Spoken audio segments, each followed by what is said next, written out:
పొన్నం ప్రభాకర్ గారు ఏదో మాట్లాడుతున్నారు. చాలా గౌరవం ఆయన అంటే నాకు. మరి ఎందుకు ఇలా మాట్లాడుతున్నారో నాకు తెలియదు. ఏదో ఫ్రస్ట్రేషన్ అయ్యి ఉండొచ్చు. కూడా అవసరమైతే రాజకీయంగా చాలా మంది పోటీ చేసి గెలుస్తూ ఉంటారు.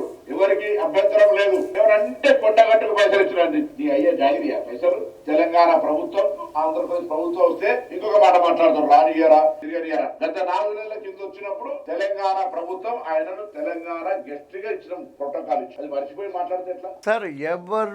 ఎవరికి గెస్ట్ కాదు. పివి నరసింహారావు గారు భారతదేశం ముద్దు బిడ్డ నంద్యాలలో పోటీ చేశారు. జయప్రద గారు మన తెలుగు ప్రముఖ సినీ నటి ఉత్తరప్రదేశ్ లో రాంపూర్ లో పోటీ చేశారు. అలాగే రామ్టెక్ నుంచి పోటీ చేశారు పివి నరసింహారావు గారు. ఇందిరాగాంధీ గారు వచ్చి మెదక్ నుంచి పోటీ చేశారు. ఎవరు ఎక్కడైనా పోటీ చేసే హక్కు ప్రజాస్వామ్యంలో ఉంది. మీరు ఇంత సీనియర్ రాజకీయ నాయకులు అయ్యుండి పవన్ కళ్యాణ్ గారు ఇక్కడ పోటీ చేస్తానంటే స్వాగతించాలి, స్వాగతించి తీరాలి.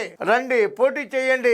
ప్రజలు మిమ్మల్ని ఆదరిస్తే మీరు గెలవండి, మమ్మల్ని ఆదరిస్తే మేము గెలుస్తాం అని ఒక ఛాలెంజ్ గా తీసుకోవాలి. కానీ మీ అయ్య జాగీరా, నాన్న జాగీరా, తాత జాగీరా ఎందుకు సార్? ఇది ఎవరి జాగీరు కాదు, ఇది భగవంతుడి జాగీరు. మనందరం ఇక్కడ అద్దెకున్నాం.